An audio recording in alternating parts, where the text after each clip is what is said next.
tema de hoy, como ustedes saben, trata sobre un punto que es crucial para la vida del arbitraje en el Perú, que es la ética y la transparencia en el arbitraje. Yo quería, por ello, permitirme al iniciar este evento ya en su parte de fondo, señalar que de parte nuestra como organizadores de este evento, si bien es cierto, invitamos a nuestros panelistas y a nuestros expositores, pues no somos responsables de las opiniones que el panelista o los expositores pudieran hacer. El día de ayer en la tarde, en el segundo bloque, los expositores y sobre todo un panelista tuvo algunas expresiones un poco, no me refiero al expositor, sino a unos panelistas un poco duras con relación al presidente de una institución muy importante que es Susitram. Y yo quisiera señalar públicamente que nosotros no nos solidarizamos con esas frases, pero que tampoco podemos dar límites a los que se expresan en esta sala. Porque a veces no es bueno adjetivizar acerca de las personas y menos aún cuando no están. En consecuencia, públicamente quiero señalar como organizadores de este congreso nuestras disculpas y nuestras excusas al presidente Susitram, porque en ningún momento fue nuestra voluntad, y menos será de un centro el nuestro que es independiente y totalmente autónomo en la administración de los procesos y en la organización de los eventos, tener alguna expresión que pudiera ser un poco dura en relación a quienes no están. Por tanto, mis disculpas públicas ante esta situación un poco enojosa, que ayer tal vez tuve que haber señalado al final del evento. Solamente con relación a ese tema y punto. Y vayamos bien ahora hacia la ética. La ética y la transparencia en el arbitraje, desafíos y propuestas, es el primer tema que vamos a tratar ahora. Preside la mesa el doctor Alfonso de los Heros Pérez Alvela. Creo que hablar de él es poco lo que podamos decir. Sin embargo, me permito hacer una pequeña reseña. Él es abogado por nuestra universidad, tiene una maestría en Derecho del Trabajo y Seguridad Social en la Universidad de San Martín de Porres, socio del estudio Checopar Abogados, árbitro del CIADI y conciliador oficial, vicepresidente del Tribunal de Ética del Consejo de la Prensa Peruana, presidente del Consejo de Ministros y ministro de Trabajo y Promoción Social durante el periodo 91 y 92, miembro de la Corte de Arbitraje del Centro de Arbitraje de nuestra universidad. Por tanto, el doctor Alfonso de los Heros es de quienes participan directamente en la designación de los árbitros, en los procesos que lleva adelante nuestro centro y la atención de las recusaciones en caso que eso fuera, cosa que para nosotros es un honor y una satisfacción. Y si lo hemos invitado para que preside esta mesa es porque además absolutamente confiamos en su coherencia y en su capacidad para mantener el ideal de los valores que esta universidad siempre suscribe. Nos acompaña también como expositores y expositora principal Anne Carol Cremades, quien es franco-española, nacida en París. ¿Quedó claro? Es abogada por la Universidad de París con el título Summa Cum Laude, especialista en arbitraje comercial internacional. Tiene un posgrado en Derecho Privado, también tiene un summa cum laude en la Universidad de París, posgrado en Derecho Privado de la misma universidad, Master of Law, o sea, Máster de Leyes en Derecho Mercantil Internacional del King College de Londres, Universidad de Londres. Durante muchos años ha trabajado en París, antes ha sido abogada en esta zona y luego trabaja ya ahora en el estudio Schellenberg-Widmer de Ginebra, Suiza.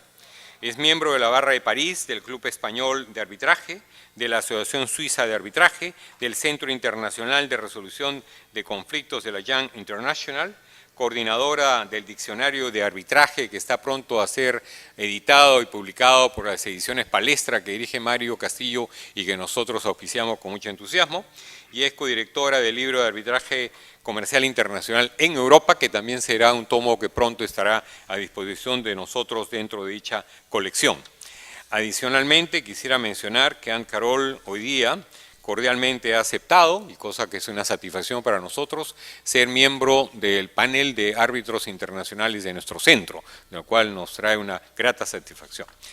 En segundo lugar, vamos a presentar a Víctor Manuel Sánchez, que es abogado senior del estudio Cuatrecasas con Calves Pereira de Barcelona. Víctor Manuel nos acompañó también el año pasado y la brillantez de su presentación hizo que hiciéramos lo posible y gracias a las bondades de Mario y de muchos de los que estamos aquí, logramos que Víctor Manuel nos acompañe. Él, el entusiasmo que tiene en el tema del Congreso ha hecho que incluso esté presente los días anteriores y ha podido percibir cómo se iba adelante el proceso. Es profesor asociado de la Universidad de Pompeu, ¿cómo se pronuncia? Pompeu Fabra de Barcelona, ¿cierto?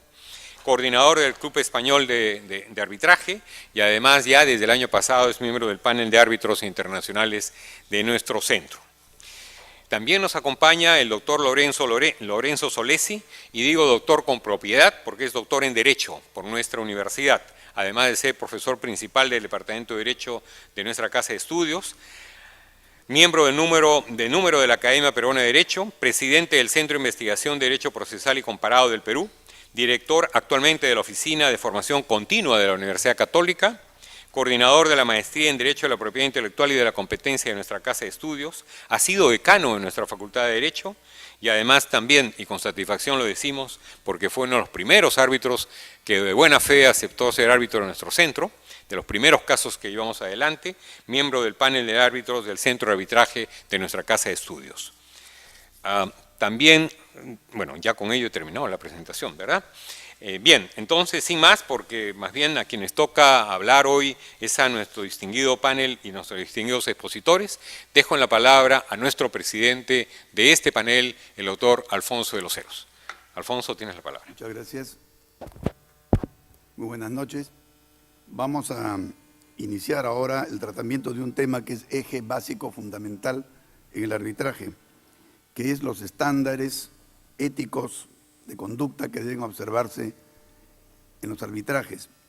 Lo que las instituciones internacionales nos señalan como la imparcialidad, la independencia, la competencia, la diligencia, la discreción, el secreto, etcétera.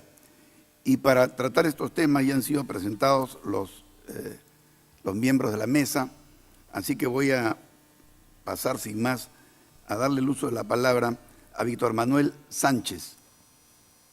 Muchas gracias, señor presidente.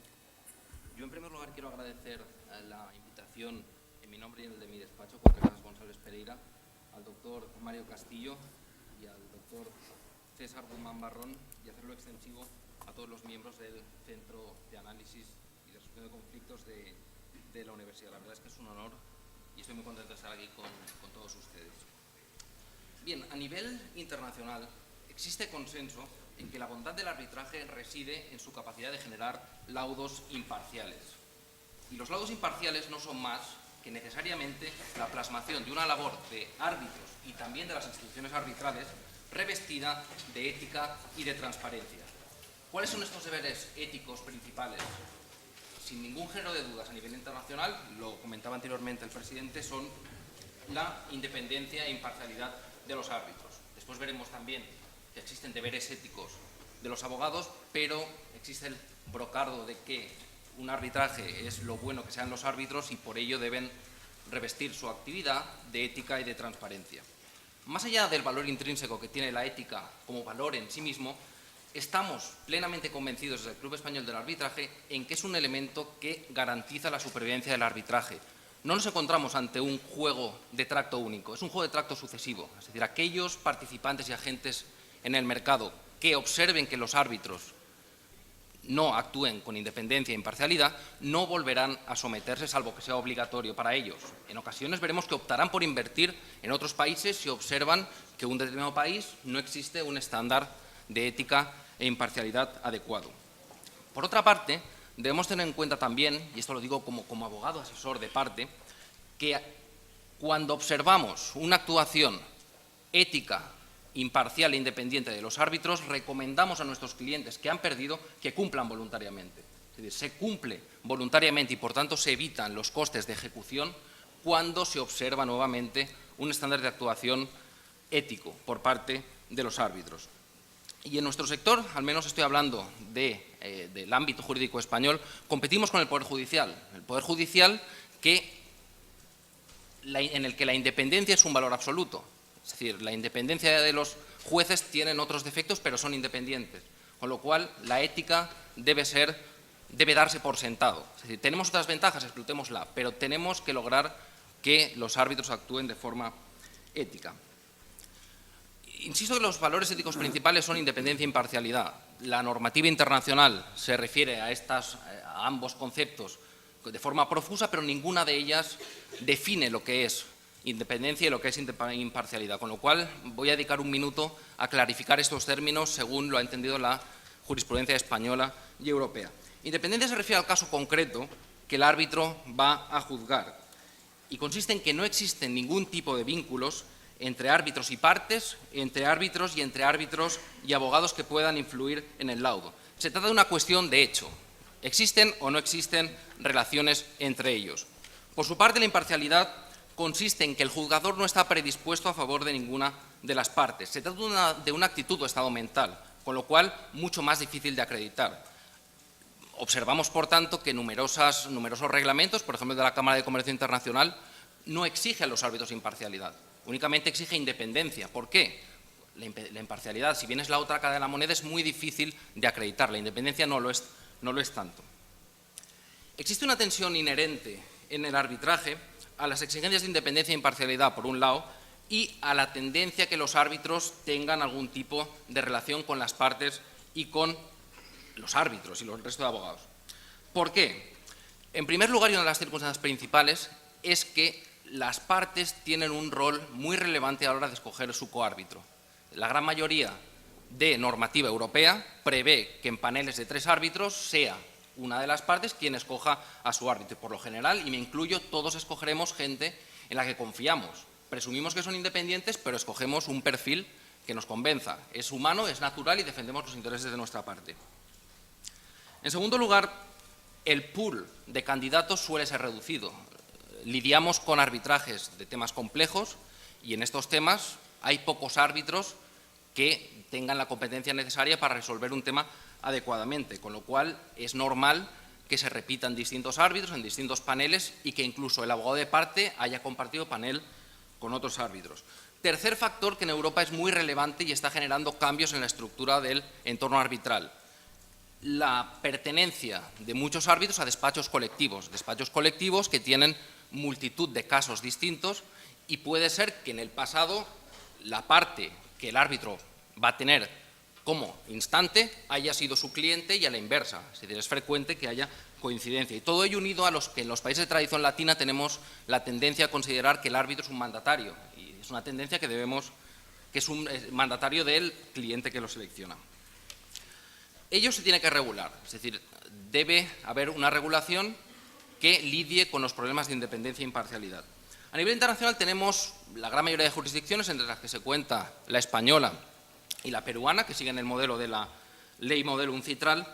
Por un lado, el deber de los árbitros de ser y permanecer independientes e imparciales y abstenerse cuando no lo son. Por otro lado, el deber de revelación, que es fundamental. Y en última instancia, el deber de las partes el derecho de las partes de recusar al árbitro cuando concurran circunstancias que comprometan esta independencia e imparcialidad. Es importante también tener en cuenta que puede hacerse un uso de la recusación fraudulenta por parte de quien quiere dilatar y torpedear el arbitraje. Es por ello tarea de las cortes de arbitraje, de las instituciones, evaluar cuándo una recusación tiene efectos dilatorios y cuándo es una recusación fundada en motivos reales. Hay que evitar que se juegue con la recusación para dilatar el procedimiento arbitral.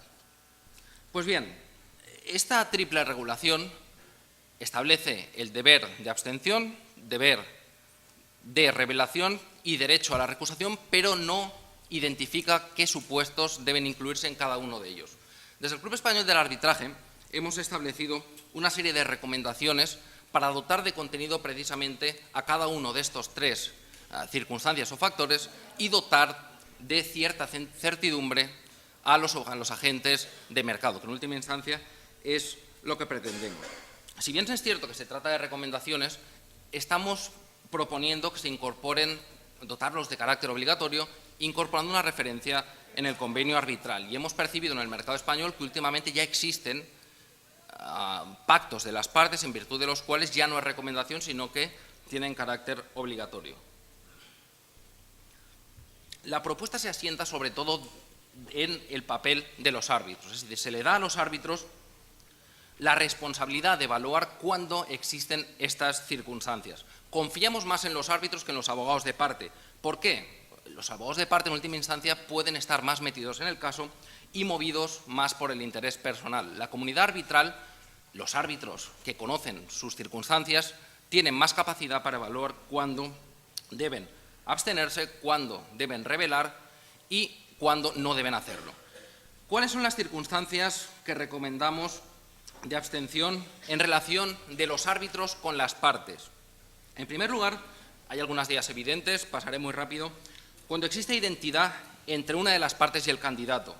En segundo lugar, cuando exista parentesco. Si el candidato es familiar cercano de alguna de las partes, debe terminantemente renunciar al nombramiento. Y cuando decimos familiar, nos referimos a cónyuge, pareja de hecho, ascendiente, descendiente y colaterales en tercer grado. En tercer lugar, cuando el candidato es empleado, directivo o administrador de la empresa de una de las partes. Lo mismo cuando es accionista. Y ahora viene una muy importante, que es la que en la práctica probablemente se dé con más frecuencia, y es que el candidato o el despacho colectivo al que pertenece ha prestado asesoramiento o está asesorando en relación con la controversia.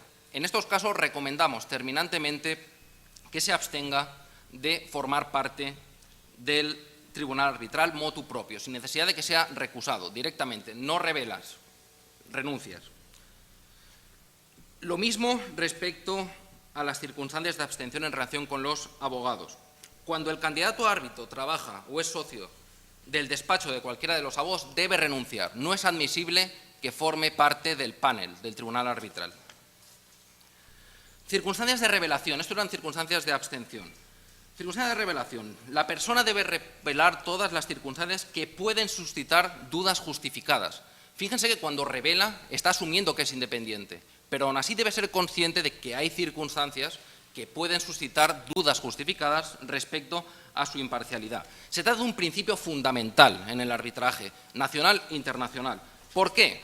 Porque de no cumplir el deber de revelación, ello comporta la recusación, ello comporta la anulación del laudo, la denegación del reconocimiento y la responsabilidad del árbitro, civil y penal. Y en la nueva reforma de la ley española, que se operó hace 6 meses, existe la acción directa frente a la institución arbitral. Es decir, el árbitro que incumple con su obligación de revelar, si los tribunales perciben que existe negligencia grave, ello comportará que la parte puede ejercer una acción directa de responsabilidad contra la institución, con lo cual la institución debe tener un nivel de diligencia muy elevada a la hora, incluso a la hora de acatar un nombramiento de un árbitro.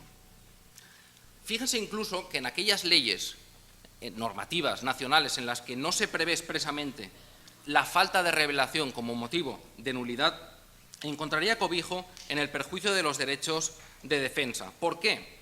Porque infringiría los estándares mínimos del debido proceso. Así tenemos una sentencia reciente española en la que se anuló el laudo porque uno de los árbitros y uno de los abogados habían compartido despacho profesional hacía 2 años y no se había revelado. Es decir, no se había acreditado la imparcialidad ni la falta de independencia, pero el hecho de la no revelación de esta circunstancia comportó directamente la nulidad del laudo. Desde el Club Español del Arbitraje proponemos un sistema tal vez distinto a lo que podemos observar en la AAA y en otras organizaciones de corte sajón, por cuestión de cultura latina que todos compartimos. ¿Cómo hemos establecido esta regulación? En lugar de establecer aquellas circunstancias que deben revelarse, hemos hecho un listado de circunstancias que no deben revelarse, con lo cual el árbitro tiene más certeza a la hora de qué es revelable, qué no es revelable, y el estándar en la práctica comporta un nivel de diligencia superior. ¿Qué circunstancias no precisan revelación? Pasaré muy rápido. Por ejemplo, publicaciones, el hecho de haber publicado sobre alguno de los temas sobre los que verse el arbitraje, hemos entendido que no debe revelarse. Tener inversiones privadas en alguna de las empresas, en la medida en que no sea significativa, hemos establecido un threshold del 5%, comporta también que no deba ser revelada. El asesoramiento por parte del candidato a árbitro a alguna de las partes en asuntos distintos, y si estos asuntos este asesoramiento tuvo lugar hace más de 3 años, tampoco lo precisa, y esto es muy importante porque es uno de los casos reiterados que más que dudas suscitan. Es decir, 3 años antes, en asuntos distintos, no precisa revelación. Lo mismo respecto al asesoramiento que hace el despacho del candidato. Si ha prestado asesoramiento en asuntos distintos hace más de 3 años y no significativo, tampoco debe revelarse. La pertenencia del candidato árbitro a la misma asociación que uno de los coárbitros tampoco es una circunstancia que deba revelarse, pues entendemos que no afecta, en la mayoría de casos, será el propio árbitro quien lo determine, a su independencia e imparcialidad. Tenemos sentencias que así lo validan, es decir, se intentó anular un laudo por el hecho de que un abogado de parte y el coárbitro formaban parte de la asociación arbitral de la que Ancarol, Mario y yo, el Club Español del Arbitraje, somos parte, y se dijo que no, los tribunales dijeron que ello no comportaba la inexistencia de independencia e imparcialidad, con lo cual concluimos que no debe revelarse. Lo mismo respecto al despacho conjunto. Si el candidato árbitro forma parte del mismo despacho 3 años atrás, es una circunstancia que no debe revelarse. Para concluir, 2 notas que entiendo que conviene hacer respecto al rol de las instituciones arbitrales en la ética e imparcialidad en el mundo del arbitraje. Desde luego, cuando desde España asesoramos a clientes que vienen a invertir a Perú, a Latinoamérica, les recomendamos en la medida de lo posible que opten por un arbitraje sometido a institución arbitral, no arbitraje ad hoc. ¿Por qué? Pues por varias razones. En primer lugar, por el prestigio de la propia institución, que en aquellos países con interferencia política o poco neutral nos sentimos mucho más cómodos. Garantizan la calidad, suelen tener algún escrutinio, analizan prima facie la cláusula arbitral y facilitan la ejecución. Lo mismo respecto a la bondad procedimental. En un ad hoc que exista discrepancia en torno, por ejemplo, al número de árbitros, al método de elección, comportará recurrir al ámbito judicial, más tiempo, más dinero, discrepancia y probablemente problemas de ejecución. Y finalmente, lo que más nos interesa es que las cláusulas estándar que nos proponen las instituciones son buenas, con lo cual no habrá dudas, habrá más certidumbre de que este arbitraje no se va a anular. Y con esto acabo. Gracias.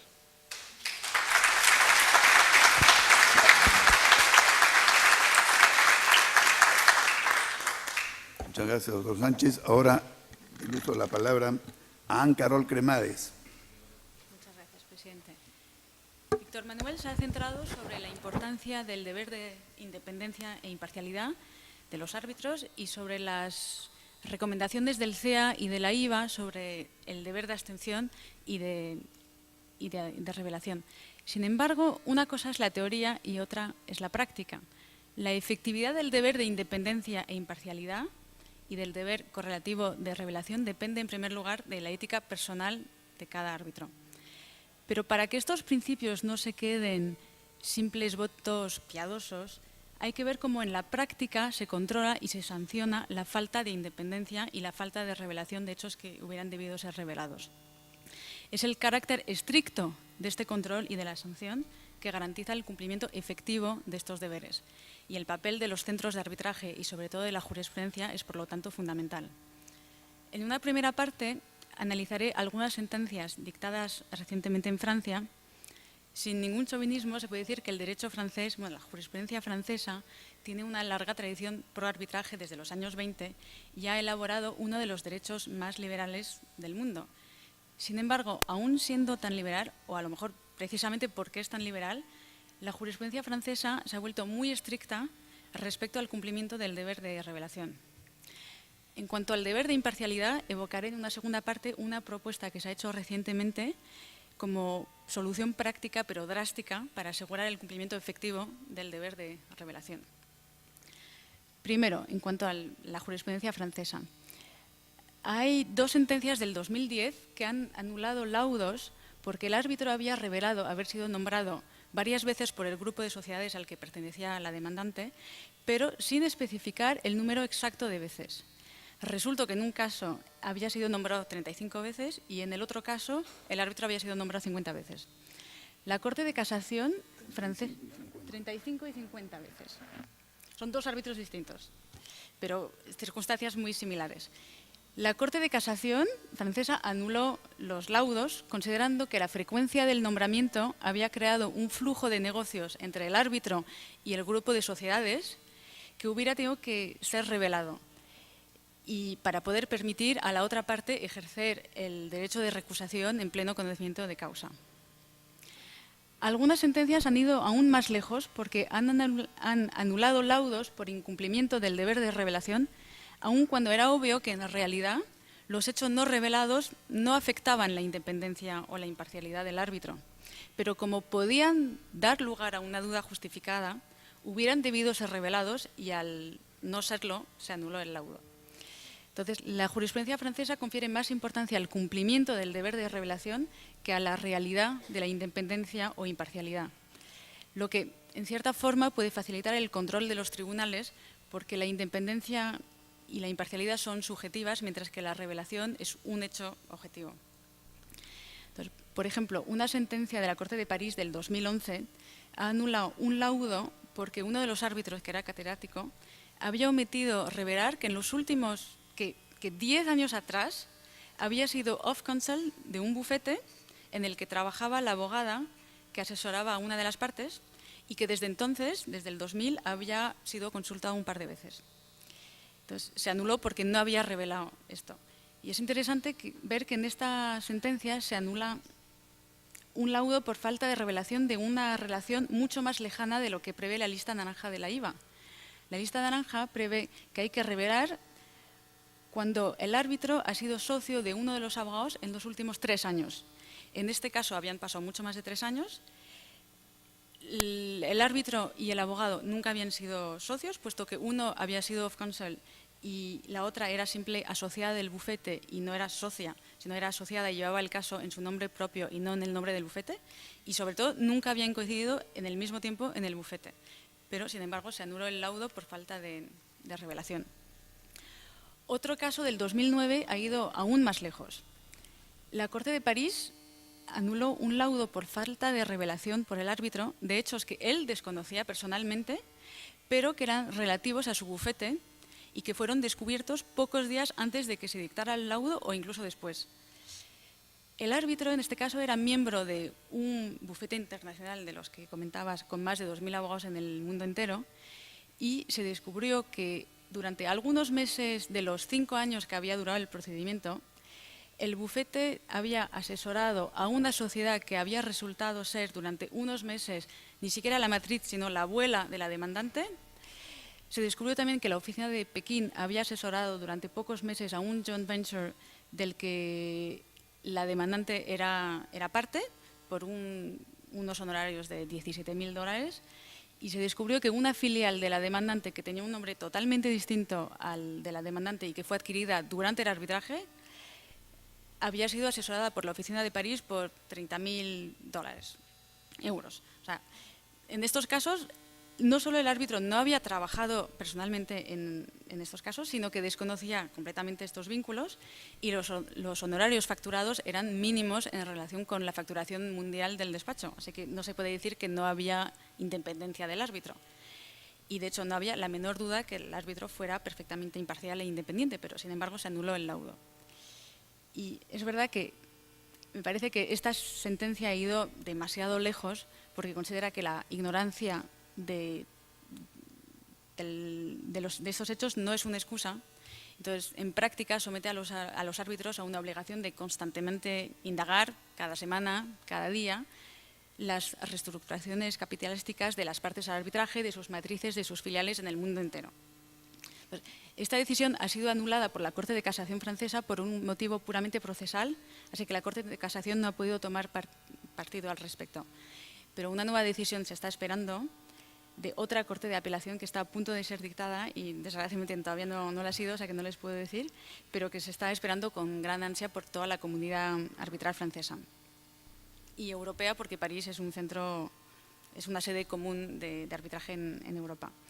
Entonces, aunque quizá criticable en algunos extremos, esta jurisprudencia estricta tiene por vocación crear un círculo virtuoso, benéfico para el arbitraje, puesto que solo un control estricto del deber de revelación garantiza el cumplimiento efectivo del deber de revelación, del deber de independencia, perdón.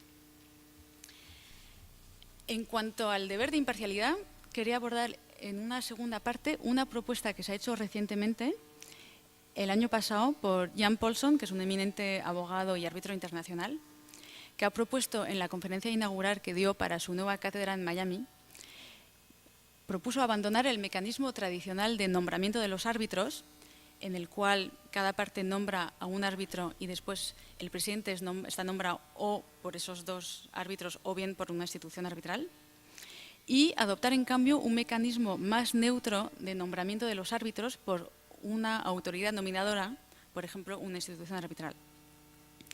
Jan Paulson partió de las siguientes constataciones.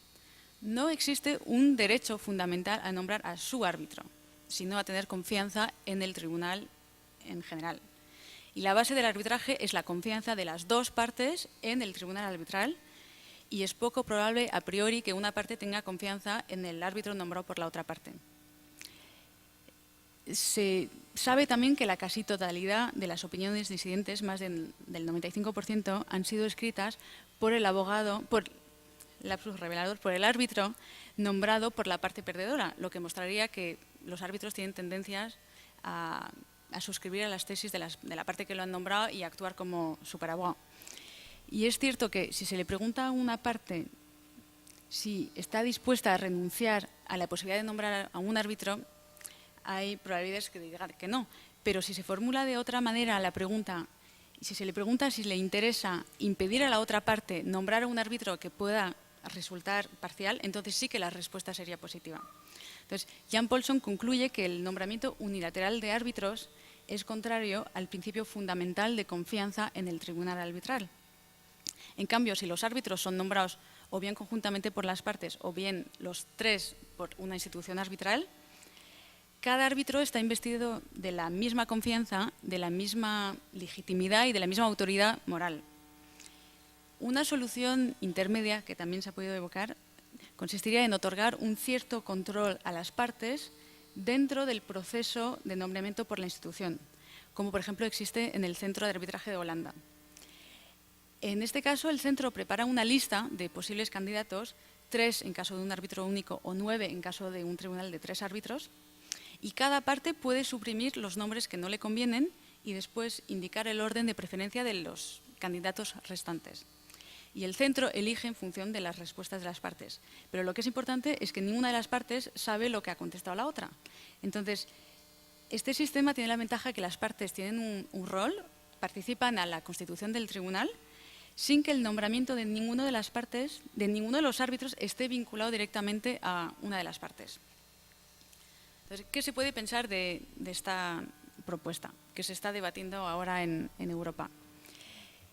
Es una propuesta interesante que permite a priori suprimir todo riesgo de parcialidad derivado del nombramiento unilateral, porque es cierto que el nombramiento unilateral, por una parte, crea un vínculo especial entre el árbitro y la parte que lo nombró, y es este vínculo especial que conlleva un riesgo de parcialidad. Entonces, si se suprime este vínculo, se elimina la principal causa de parcialidad. Esta propuesta cuenta además con varias ventajas. Permite, primero, tener a un hombre conocedor del oficio dentro del tribunal, por ejemplo, un ingeniero o un contable, mientras que en un tribunal nombrado según el método tradicional suelen ser todos abogados, porque ninguna de las partes quiere renunciar a nombrar a un abogado, y la función de presidente es demasiado importante para que no esté ocupada por un jurista.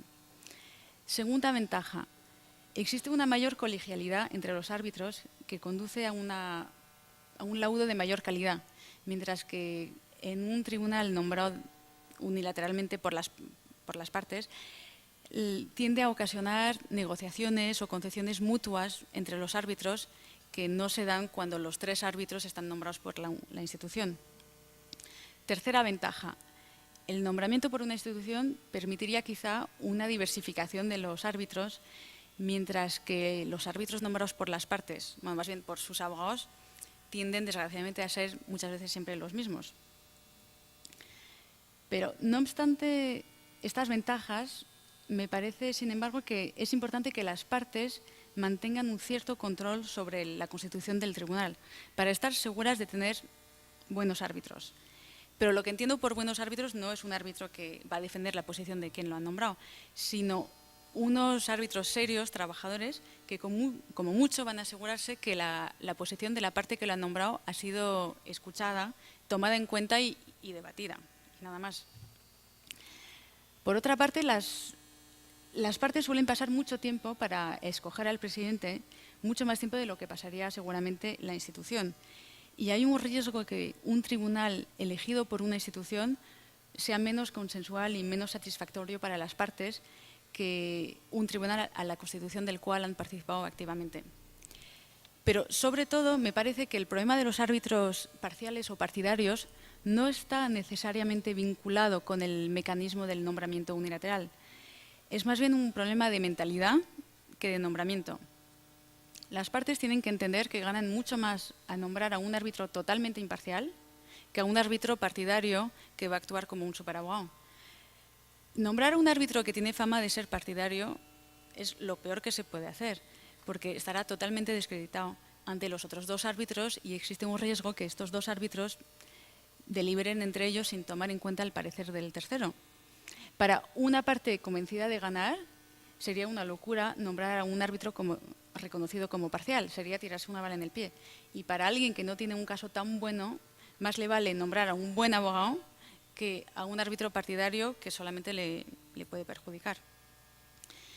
Y los árbitros también tienen que entender que actuar de manera partidaria, apoyando las tesis de quienes los han nombrado o transmitiendo información al abogado durante el arbitraje, es no solo descreditarse frente a los coárbitros en ese caso, sino arriesgarse a perder su reputación y dejar de ser un candidato serio para una parte bien aconsejada.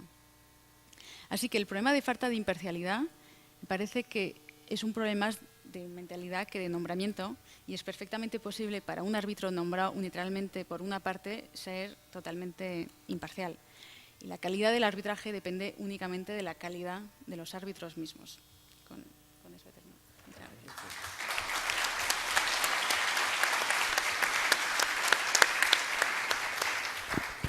Muy agradecido, doctora. La palabra, Lorenzo Soldesi, por favor.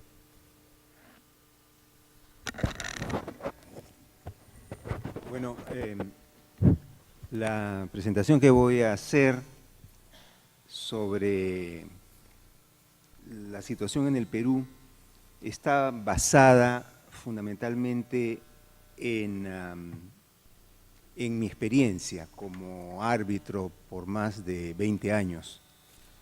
Y he tratado de hacer una lista de situaciones que podrían considerarse peligrosas o riesgosas o que podrían colisionar con la ética que he podido percibir en mi práctica profesional como árbitro. Muchas de ellas han sido ya mencionadas por los expositores que me han precedido en el uso de la palabra, porque son fenómenos comunes, son fenómenos humanos, ¿no? Una de las primeras cosas que yo he detectado es que hay determinadas instituciones, empresas, que litigan mucho en sede arbitral y sus respectivos abogados que tienen, digamos que recurren siempre a los mismos árbitros.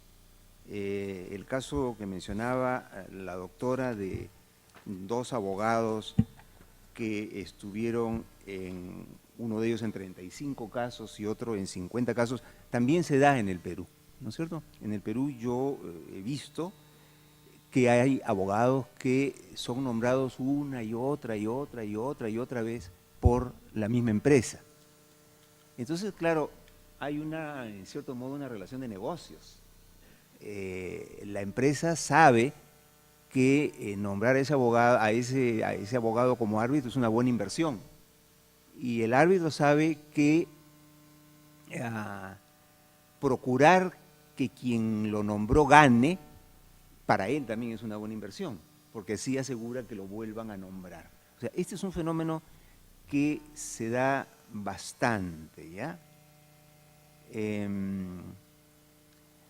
Otro fenómeno que se da bastante en nuestro medio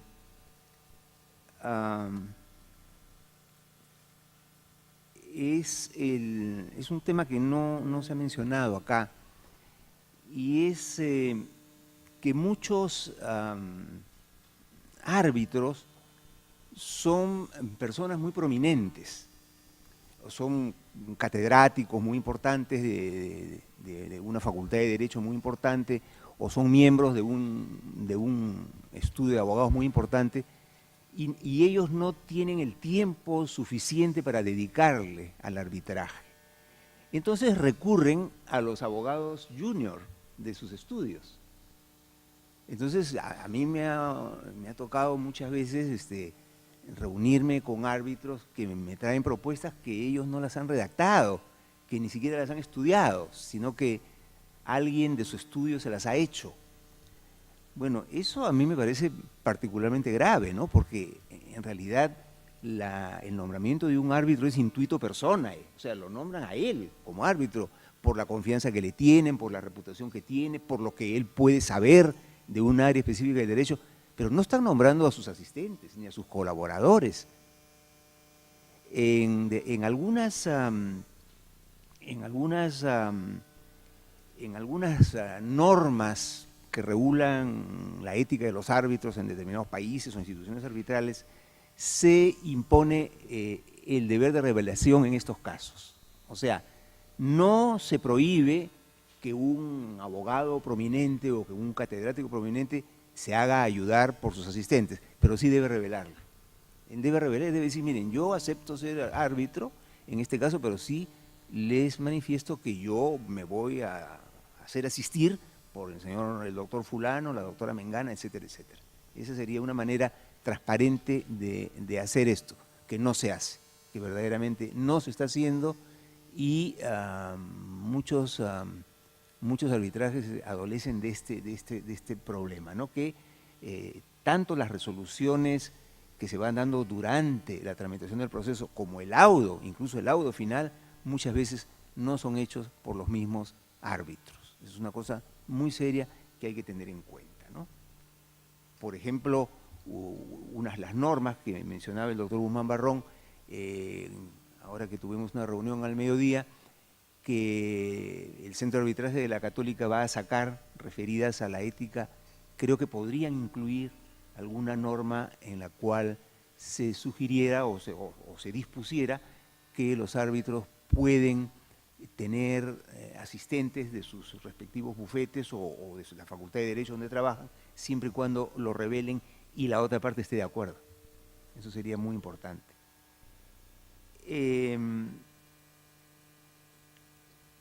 Otro tema que yo he observado que también está poniendo en peligro el arbitraje es el de algunos árbitros que son hasta cierto punto demasiado eficientes. ¿Qué quiero decir con esto? Los árbitros normalmente somos personas muy ocupadas, ¿no? Nombran como árbitro, a mí me han nombrado muchas veces árbitro, pero yo no soy catedrático, he sido decano de la Facultad de Derecho, he trabajado como miembro de distintas instituciones y, en fin, ando muy ocupado y escribo y todo eso, y lo mismo pasa con otros árbitros y más aún con los que trabajan en bufetes de abogados o en estudios de abogados. Entonces, hay árbitros que son muy astutos, que tienen un equipo detrás de ellos que saca que siempre tienen las resoluciones. Entonces, por ejemplo, surge un problema procesal, ¿no? Entonces el presidente dice, bueno, tenemos que reunirnos para ver este caso. Nos reunimos tal día, a tal hora. Entonces llegan los árbitros, pero este árbitro súper eficiente dice, yo ya tengo la solución, aquí está, ya he preparado un proyecto, que no lo ha preparado él, sino se lo han preparado sus asistentes. Entonces los otros árbitros, por ser personas muy ocupadas, y porque esto les quita un peso de encima, porque las partes están presionando, entonces dicen, sí, de acuerdo. Entonces este árbitro súper eficiente va ganando control del partido. Y finalmente llega el momento del laudo y pasa lo mismo. El laudo se complica, los problemas que los casos que van a arbitraje son normalmente muy complejos y muy problemáticos, Y resulta pues que los árbitros un buen día dicen, bueno, ya llegó el momento de reunirnos, vamos a reunirnos para laudar. Entonces se reúnen para laudar y este árbitro súper eficiente dice, bueno, discutamos, en fin, se discute un poco y dice, bueno, parece que va a ser difícil que nos pongamos de acuerdo, en fin, hay la posición A, la posición B, la posición C, pero yo tengo un proyecto de laudo, ya lo tengo listo, 35 páginas, aquí están, ¿por qué no las leemos o nos reunimos en la tarde nuevamente, mientras ustedes la leen? Entonces los árbitros que están muy ocupados y que esa noche tienen una reunión y que al día siguiente tienen que dictar clase y que el día subsiguiente tienen que montarse un avión para ir a dar una conferencia en Buenos Aires, dicen, bueno, pues, la leen y efectivamente está bien, pues, porque este árbitro súper eficiente, por algo es eficiente, ¿no? Porque es inteligente, porque ha leído la doctrina, porque ha leído el caso, porque está compenetrado en la situación. Entonces, los demás le dan la razón. Y entonces, este árbitro va haciendo ganar siempre sus casos. Y en consecuencia va haciendo ganar siempre a la persona que lo nombró. Son situaciones curiosas, ¿no? Que normalmente uno no piensa en ellas, sino cuando las vive, ¿no? Y lo último que quería referirles es algo que mencionó muy atinadamente el doctor, que hizo el uso de la palabra en primer lugar, Víctor Manuel Sánchez, cuando habló de las recusaciones fraudulentas. Uno de los problemas que hay hoy en día en las instituciones arbitrales, muy especialmente en la Cámara de Comercio de Lima, que es la que tiene más arbitrajes, es que ha llegado como el arbitraje ha crecido, ha llegado una generación de jóvenes abogados que han llevado al mundo arbitral todas las mañas y todas las chicanas que normalmente se emplean en la vía judicial y que los árbitros no estábamos acostumbrados a ver. Yo cuando empecé a trabajar en el arbitraje, pues los árbitros éramos siempre los mismos, ¿no? La mayoría ya se han muerto, ¿no? El doctor Manuel de la Puente y Lavalle, ¿no? El doctor Max Ares Schreiber, muchos otros abogados, muy prominentes y bueno, estábamos acostumbrados a que los abogados nos traten con mucho respeto, ¿no? Y que no cuestionaran en lo absoluto nuestras decisiones ni las previas referidas a cuestiones procesales menores ni el laudo. Era muy raro que un laudo se llevara al Poder Judicial. Yo estuve en el mundo del arbitraje lo menos 10 años y nunca vi un caso que se llevara al Poder Judicial. Ahora estamos en una situación al revés, ¿no? Los que están litigando, cuando ven perdido el caso, empiezan a recusar. Yo he tenido he visto recientemente unos casos espantosos. Ustedes saben que según la ley de arbitraje no se puede recusar cuando está corriendo ya el plazo para laudar. Lo dice expresamente la ley. Yo he tenido un caso, he conocido un caso en el cual los árbitros se reunieron para laudar y laudaron. Y el resultado fue 2-1. O sea, 2 árbitros votaron a favor de A y un árbitro votó a favor de B.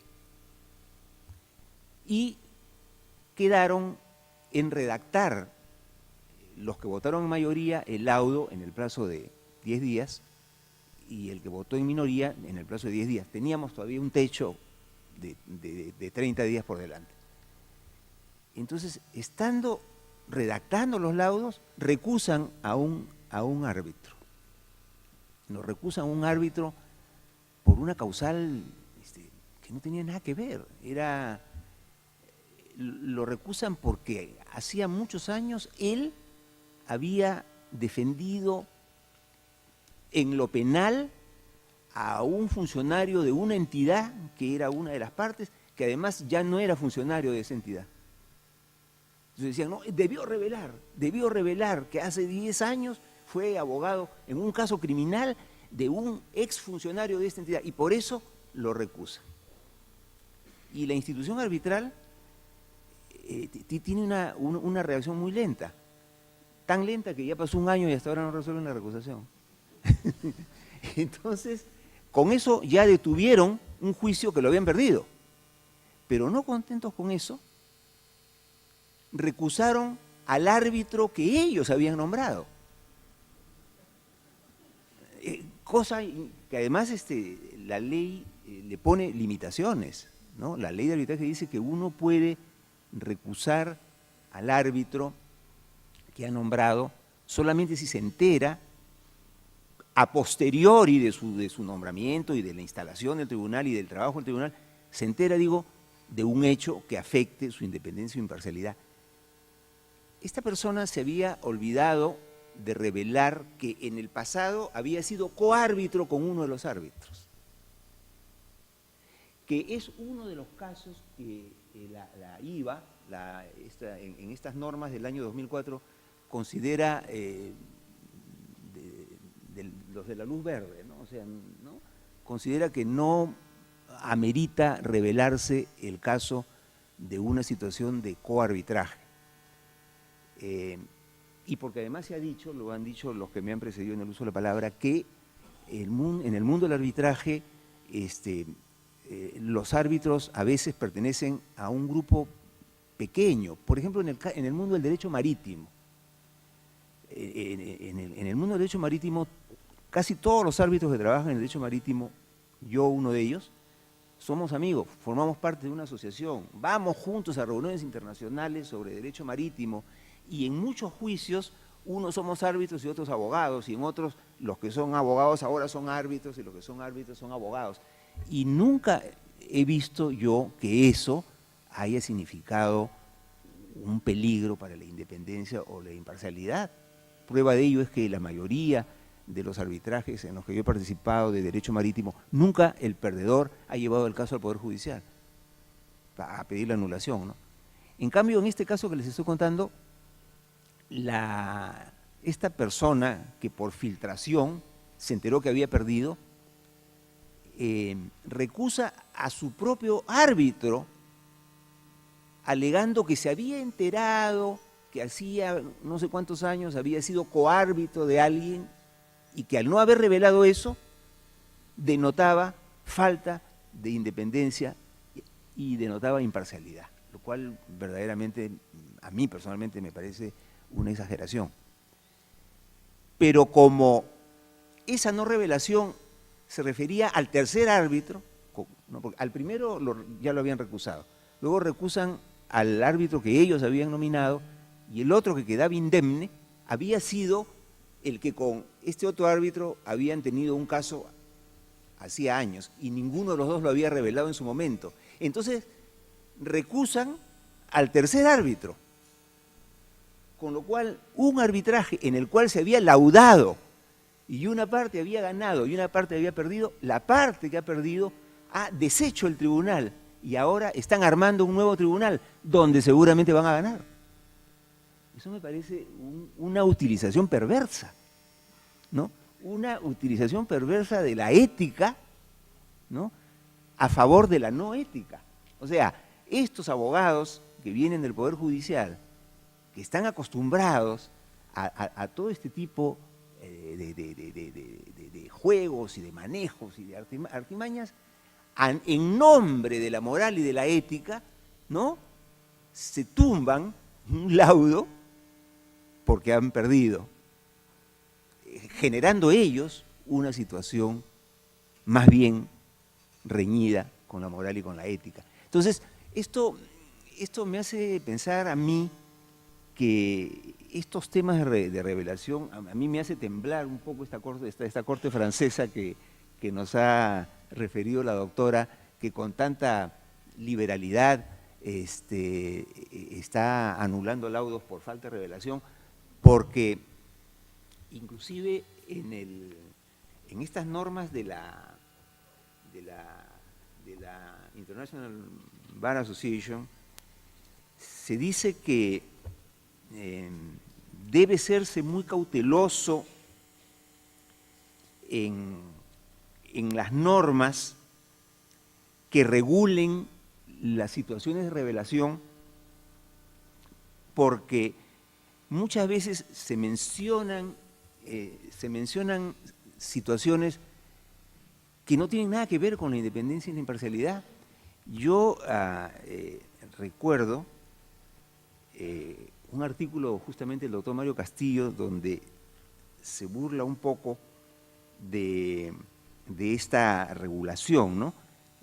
El Código de Ética de la Cámara, el Código de Ética del Centro de Arbitraje de la Cámara de Comercio dice: los árbitros deben ser especialmente meticulosos en evitar contactos significativos, sociales o profesionales, con cualquiera de las partes, sus representantes, abogados o asesores, sin la presencia de las partes. O sea que si yo soy árbitro en un caso, ¿no? y uno de los abogados es amigo mío y me invita a almorzar, yo tendría o que no aceptar el almuerzo o ir con la parte, ¿no? Y decirle a la parte: oye, ¿sabes qué? Me han invitado a almorzar, pero el que me ha invitado a almorzar, yo soy árbitro, me ha invitado a almorzar el abogado de una de las partes, pero como acá dice que ¿no? Los árbitros deben ser especialmente meticulosos en evitar contactos significativos con cualquiera de las partes, abogados o asesores, sin la presencia de las partes, tienes que ir tú pues al almuerzo.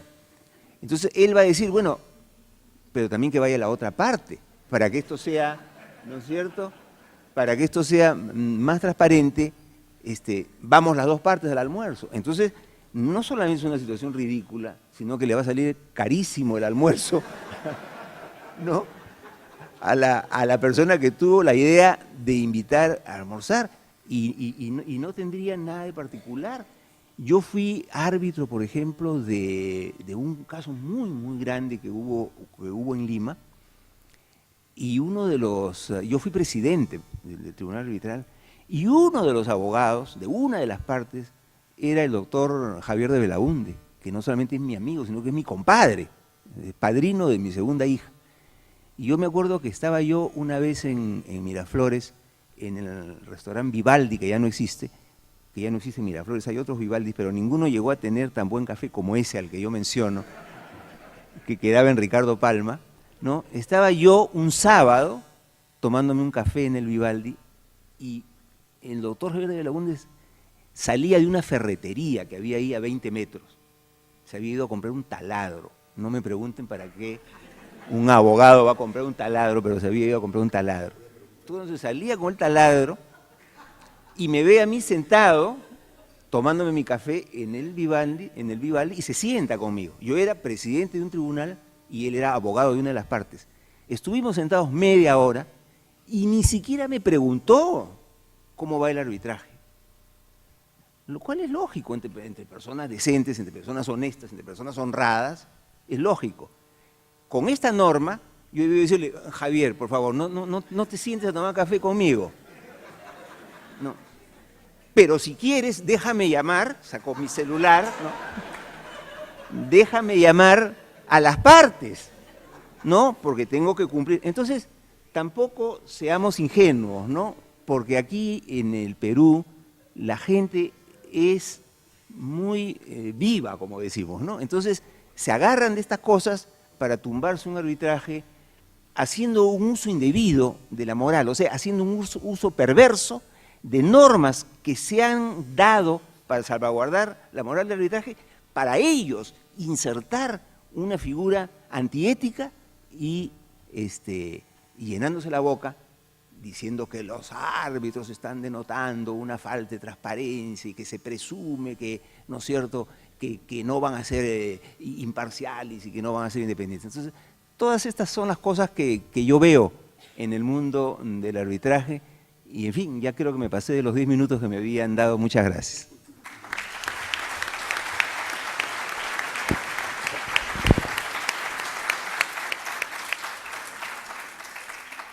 Muchas gracias, Lorenzo. Va a ser difícil tomar un café contigo en algunos casos.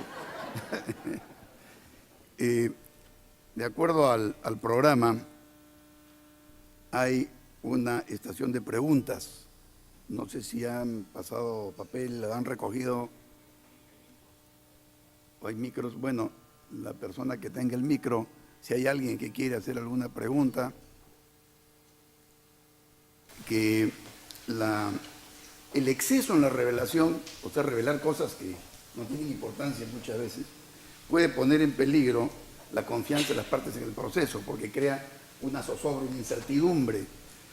¿Qué podríamos un poco comentar sobre eso? ¿Qué sería lo recomendable?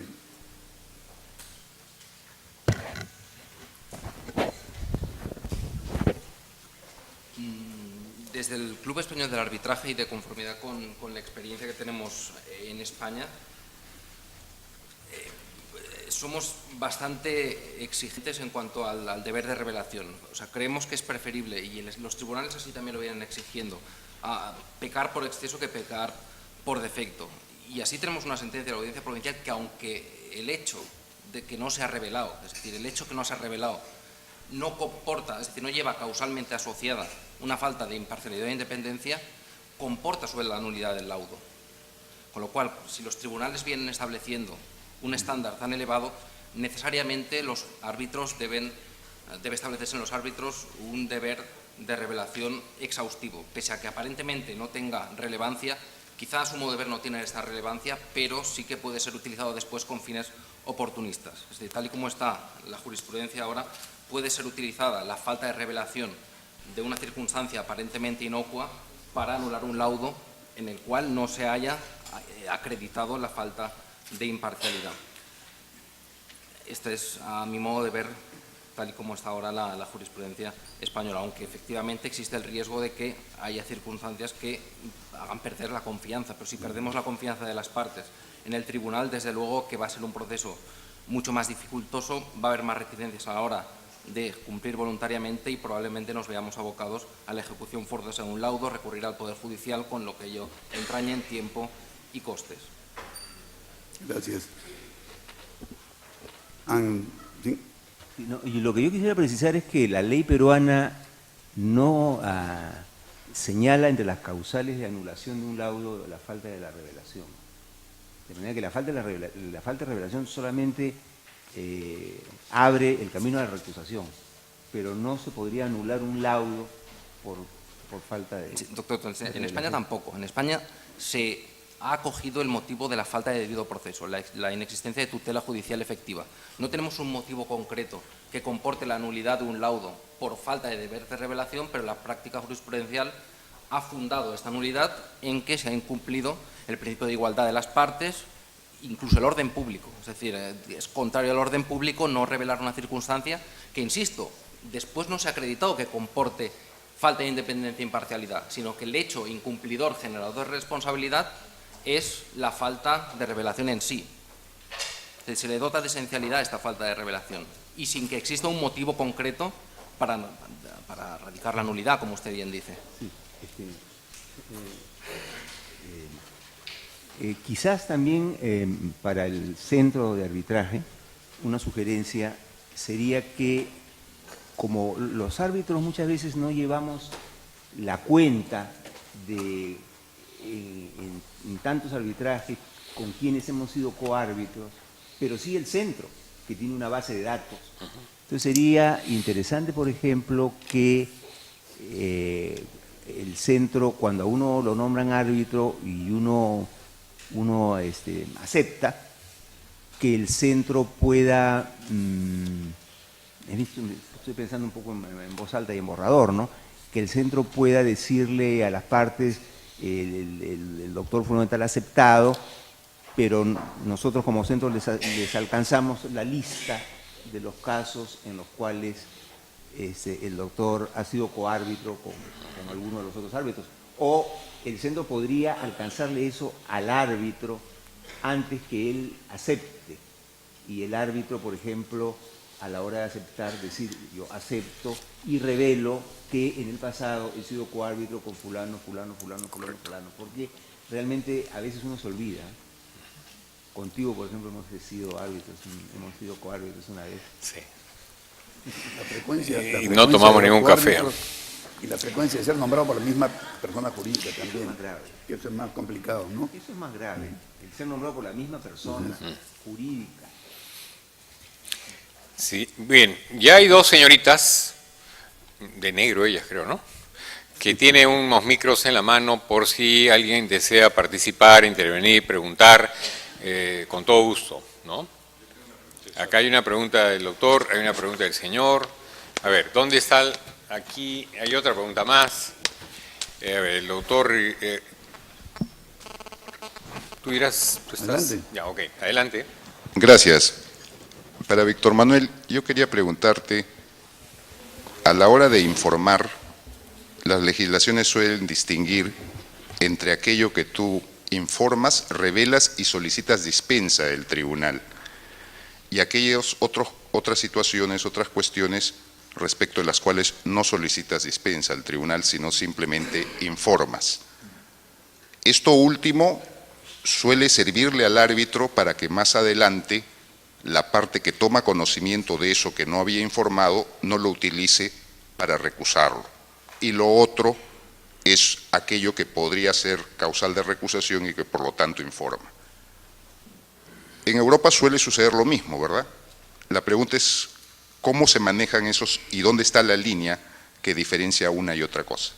La regulación que tenemos en la ley de arbitraje español es absolutamente es discrecional al árbitro a efectos de revelar o no. Se le impone deber de abstenerse cuando haya circunstancias que impidan o eviten su independencia e imparcialidad, por un lado, y deber de revelación aquellas circunstancias que pudieran comportar a ojos de las partes la inexistencia de independencia e imparcialidad. Es decir, existe esta dicotomía, siguiendo a la ley modelo uncitral, y no existe esta tercera circunstancia que el árbitro, para salvaguardarse, decida hacer el disclosure correspondiente para evitar que posteriormente se ejerciten este tipo de recusaciones a destiempo, que lo que generan es un torpedeo del arbitraje. Pero no está estipulado legalmente esta triple distinción que usted hacía, pero en la práctica evidentemente se sigue lo que usted está diciendo.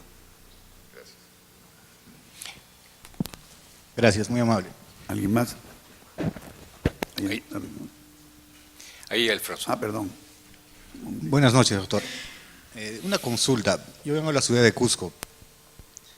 En Cusco tenemos un promedio de 15 a 20 personas que estamos en el mundo del arbitraje, ya sea como abogados, como árbitros y etcétera, y no pasa ese número de personas.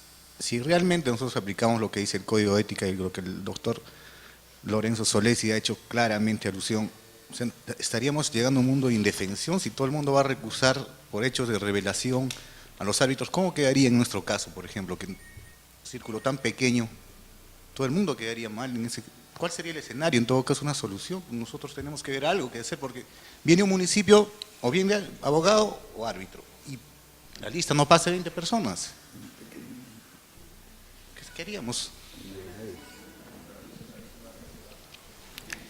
Está mirándose entre todos para ver quién... De repente la doctora tiene alguna... En mi opinión, las circunstancias del caso concreto relajan los estándares de diligencia. En un escenario en el que, haciendo un análisis coste-beneficio, no es posible recurrir a árbitros de otras jurisdicciones o de otras regiones, debemos necesariamente imponer unos estándares de ética en los propios árbitros, en los términos que decía el doctor Solesi. El juego repetitivo, necesariamente, si queremos que el arbitraje perdure, debe imponer estándares éticos, sea un pool grande o sea un pool pequeño.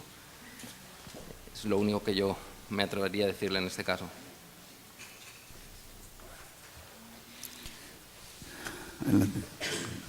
Quería hacer un par de breves comentarios sobre el tema.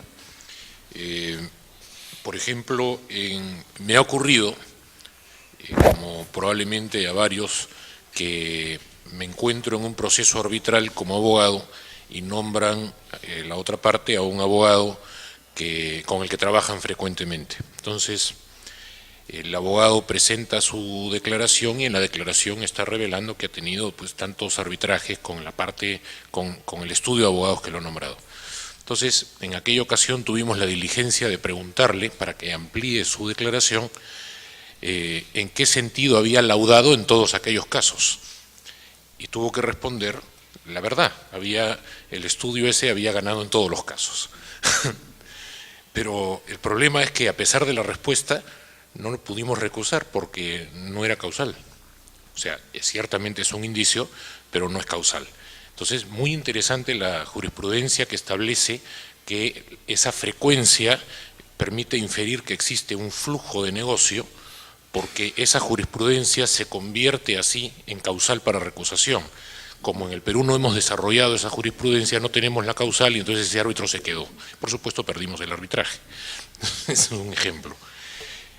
Un segundo tema, que es un poco complejo, se vuelve complejo, un poco lo que pasa en Cusco también pasa en Lima, aun cuando somos más abogados, pero también pasa en Lima. Hay digamos, un mercado de abogados que son frecuentemente nombrados, muy respetables desde luego, pero esa situación coloca a los abogados en la difícil misión de revelar sin violar el deber de confidencialidad, porque paralelamente existe un estricto deber de confidencialidad en el Perú y se respeta.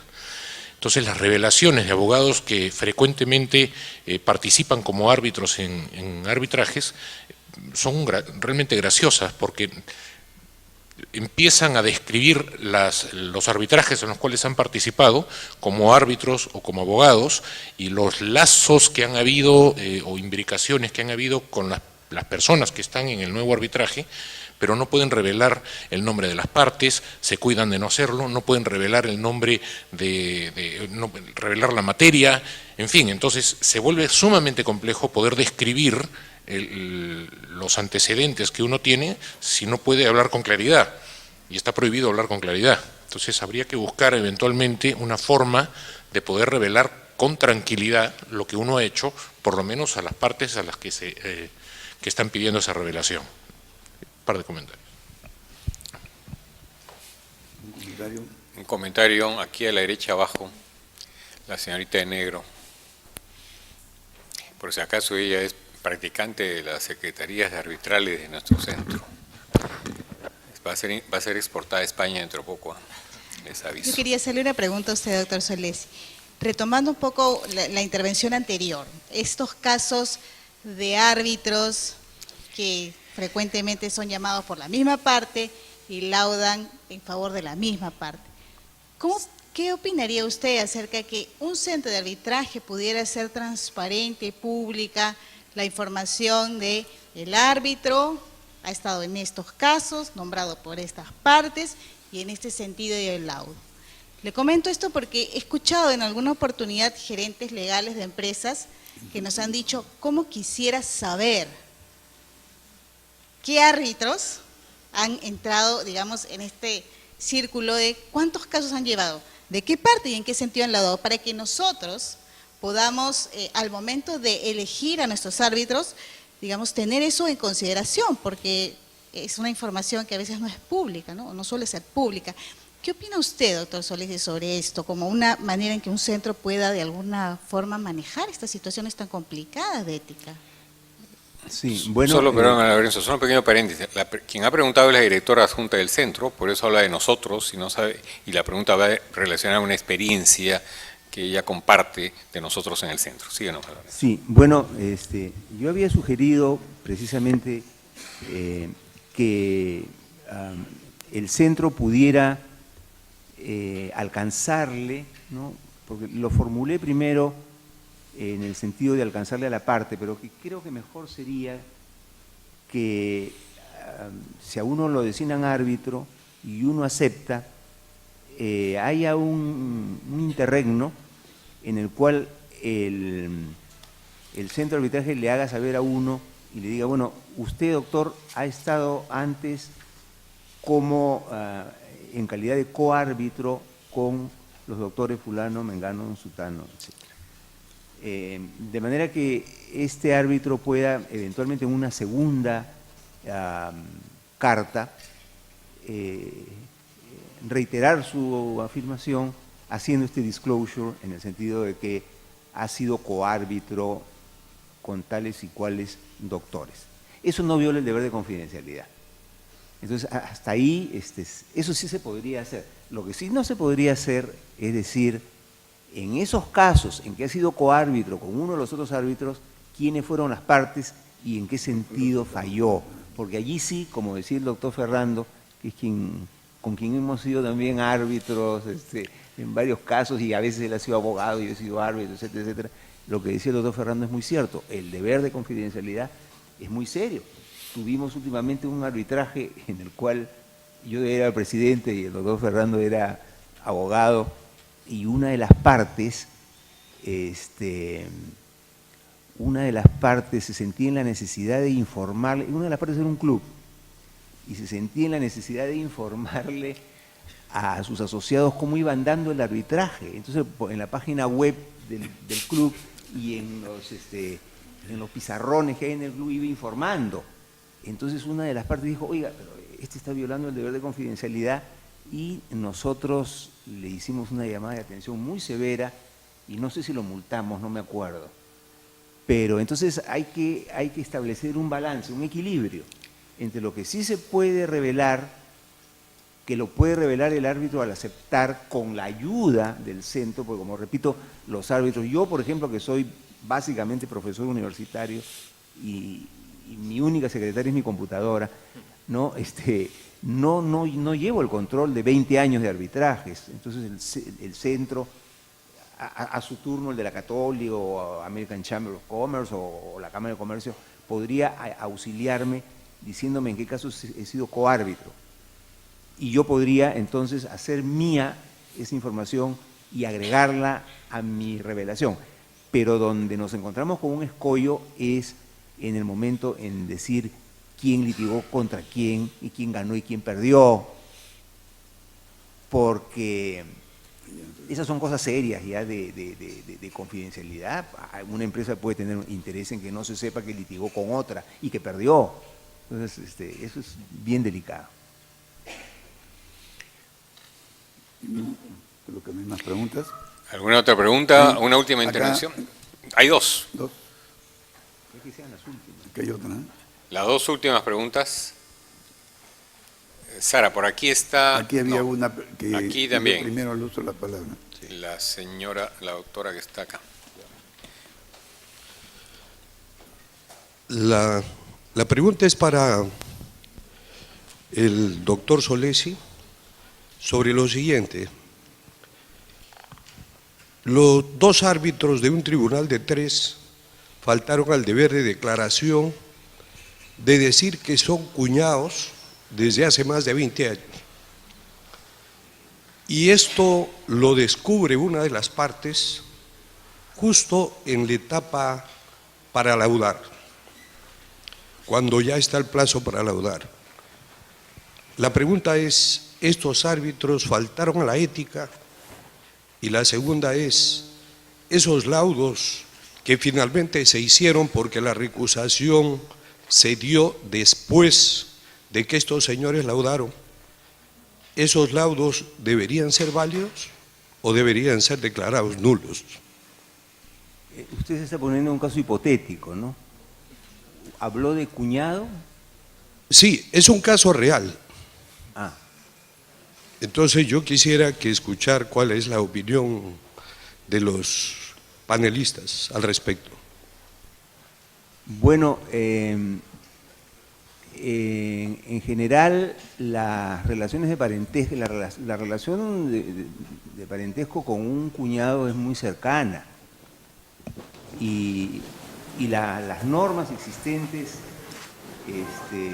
estipulan que debe revelarse, ¿no? Si no se reveló, creo que hay motivo de recusación. Ahora, claro, la cosa se complica en función de la etapa en la que estamos, ¿no? Porque si estamos ya en la etapa final, donde la ley dice que no se puede recusar, sin embargo la ley abre ahí una puertita y dice, no obstante el árbitro podría renunciar por razones de decoro. Claro que como el decoro no es muy generalizado, ¿no?, en nuestro país, probablemente no va a renunciar y entonces podría tratar de quebrar la limitación con una referencia a la violación del debido proceso que ha hecho el doctor. Yo creo que por ahí podría estar la salida. En España, sin ningún género de duda, me atrevería a decir que en función del momento en el cual se descubriera esa circunstancia, si fuera tras la emisión del laudo, sería anulado. En base precisamente a la infracción del debido proceso, la vulneración de las garantías de la tutela judicial efectiva. Y evidentemente no podría ser reconocido el extranjero, etcétera, etcétera, etcétera.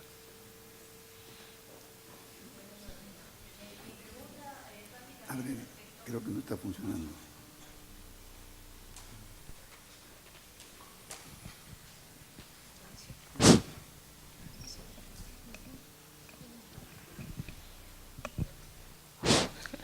Mi pregunta básicamente es respecto a la actitud que deben tomar los árbitros y cómo los centros de arbitraje pueden ayudar respecto a la transparencia de los árbitros. Ocurre que en un caso de arbitraje, uno de los árbitros quiso manejar el arbitraje de manera ilegal, ¿no? Y esto se puso en conocimiento de la institución, a efectos que la institución tome las correspondientes medidas contra este árbitro. Sin embargo, la institución se demoró un año en resolver, digamos, este tema. Este árbitro logró paralizar el arbitraje un año sin renunciar y sin contestar, obviamente, la denuncia hecha por un árbitro debidamente documentada con ¿no? las pruebas correspondientes. Y finalmente este árbitro, la institución falló, digamos, no resolvió a favor de la denuncia que se había realizado. Este árbitro continúa siendo miembro del panel de árbitros de esta institución arbitral. El árbitro que denunció, bueno, quedó su denuncia sin ninguna consecuencia. Y obviamente con esto se perjudica, ¿no?, el tema del arbitraje, porque se permite que árbitros que no actúan con ética sigan permaneciendo como árbitros sin tomarse ningún tipo de sanción. ¿Cómo se podría regular esto en los centros de arbitraje, a efecto de que los árbitros también puedan informar respecto a las malas actitudes de árbitros que se desarrollan en este medio, ¿no? Sí, en España recientemente se ha promulgado una reforma de ley de arbitraje que impone responsabilidad directa a la institución arbitral en casos de incumplimientos del tipo del que usted está hablando, en caso que se acredite negligencia grave o dolo. Es decir, esto ocurre como un seguro. Básicamente se puede reclamar en vía directa a la institución arbitral, quien podrá a su vez después, satisfará la indemnización de daños y perjuicios, que en este caso va a ser el problema, cómo acreditamos los daños y perjuicios causalmente asociados al incumplimiento del árbitro, que en este caso, ¿qué era? Actuar sin falta de ética, habría que ver el incumplimiento concreto cometido. Después, la institución arbitral, a su vez, podría regresar contra el árbitro. Esto también es importante decir que viene complementado con la obligación de las cámaras de comercio de tomar un seguro. Es decir, viene complementado y cierra el círculo. Actualmente en España tienen todas las cámaras de comercio legalmente instituidas la obligación de tomar un seguro obligatorio, con lo cual, en última instancia, viene a ser una suerte de doble acción para arriba, para que tenga una repetición doble hacia abajo. Alfonso, yo creo que estamos ya, lamentablemente, con la hora vencida. Una última intervención, si me permite. Hay una última intervención, muy pequeña, sí, por favor. Sí, cómo no. Hay un tema que no se ha tocado a lo largo del Congreso y que está relacionado con la responsabilidad penal del árbitro, que lo contempla nuestro Código Penal bajo la figura de la colusión. Y esto lo comento en relación a lo que acaba de señalar el doctor hace unos segundos en torno a estos cuñados. No solamente se han comportado faltando gravemente a la ética, sino que manifiestamente podrían haber estado coludidos para fallar de una manera uniforme, ¿no es cierto? En este caso cometiendo delito doloso, ¿no? Y en todo caso este tema de la responsabilidad penal del árbitro no la hemos tocado, hemos hablado bastante de la responsabilidad civil, que hemos coincidido que no tiene mayor efecto, no se practica, en fin, pero sería un tema también interesante de revisar. Muchas gracias. Bueno, terminaron las preguntas, muy agradecidos por la presencia de todos ustedes. Va a haber ahora un pequeño receso para continuar con el siguiente tema. Sí, antes de ello, solamente una pequeña mención.